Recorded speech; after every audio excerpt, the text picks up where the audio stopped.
अस्सलाम वालेकुम dear students. उम्मीद है कि आप सब खैरियत से होंगे। जैसा कि आज हमारा lecture definitions of punishments in section 299 Pakistan penal code 1860।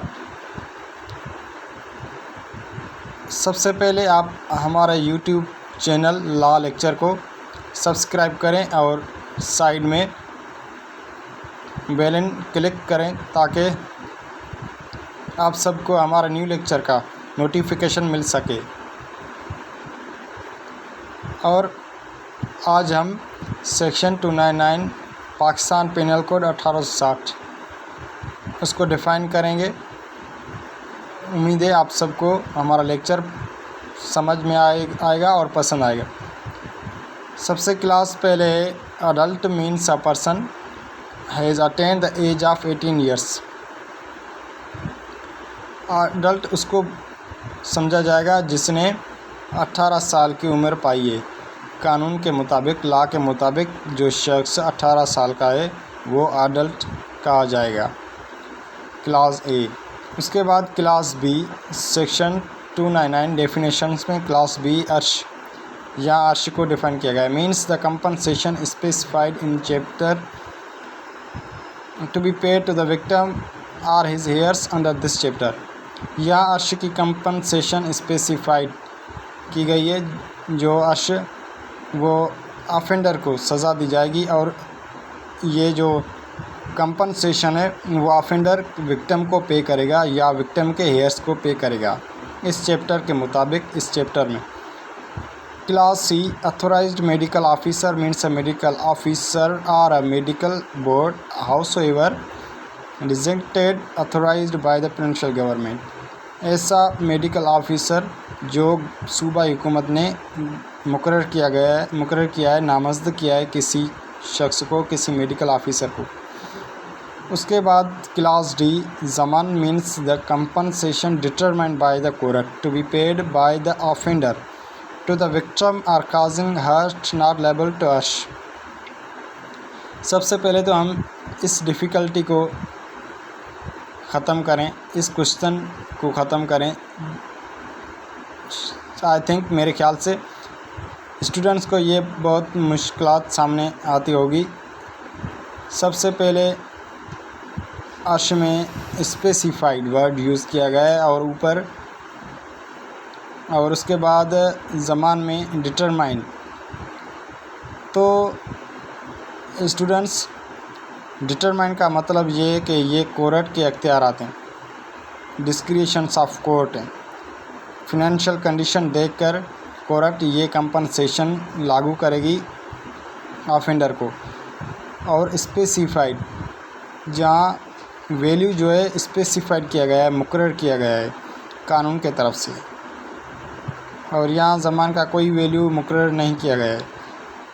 ये डिस्क्रिशंस ऑफ कोर्ट हैं ऐसे ज़मान की पनिशमेंट में। उसके बाद क्लास ई, दियत मीन्स द कंपनसेशन स्पेसिफाइड। दियत, देखो यहाँ भी स्पेसिफाइड वर्ड यूज़ किया गया है, बल्कि डिटरमाइन नहीं यूज़ किया गया है, क्योंकि डिटरमाइन तो कोर्ट की डिस्क्रिशन से, स्पेसिफाइड या जो दियत का वैल्यू है वो मुकर्रर किया गया है सेक्शन 323 में। 323 वैल्यू ऑफ दियत। दियत का जो value 30,630 gram of silver payable to the heirs of the victim. 30,630 gram यहाँ तो नहीं लिखा गया है, लेकिन मैं बता रहा हूँ कि ये सेक्शन 323 में है, इतना वैल्यू है। Section 323 323 1860 Pakistan penal code. उसके बाद है government means the provincial government. Government simple definition है सूबाई हुकूमत।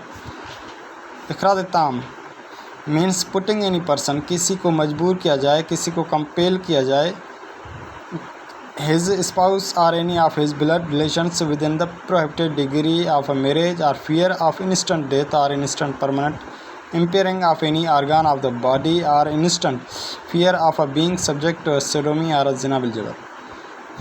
इखराज ताम इकरार ताम का मतलब है किसी को मजबूर किया जाए, जैसे ज़िना बिल जबर है, या किसी औरत को मजबूर करके उससे शादी की जाए, मतलब ऐसे वगैरह जो ऑफेंस होते हैं जिसमें कंपेल किया जाए किसी शख्स को, पर्सन को। उसके बाद इकरार नाक्स means any form of duress which does not amount to इकरार ताम।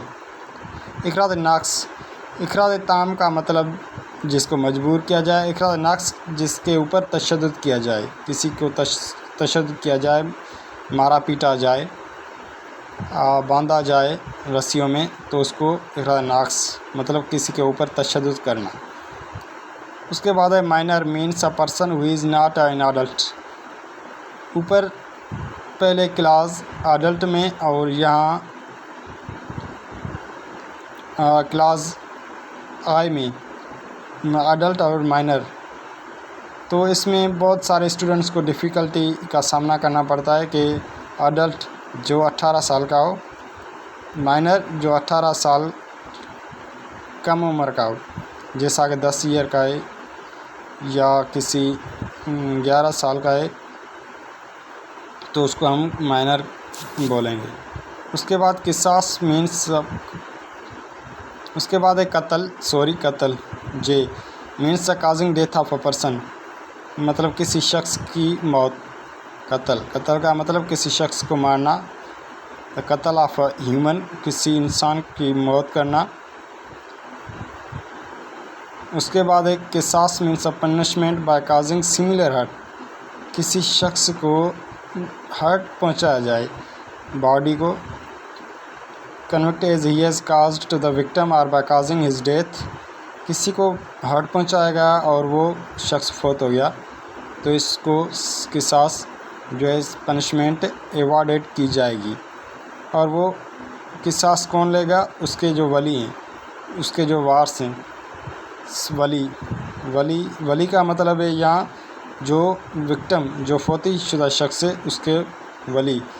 विक्टिम अगर ज़िंदा है विक्टिम, तो वह ख़ुद किसास लेगा। अगर वो फौत हो गया है तो उसके जो हेयर्स हैं, जो उसके लीगल हेयर्स हैं, जो उसके हेयर्स हैं, वो किसास लेंगे। उम्मीद है कि आप सबको ये लेक्चर पसंद आया होगा, और इसके साथ साथ हमारा यहाँ लेक्चर मुकम्मल हुआ। फिर अब ऐसे लेक्चर को हम एंड करते हैं।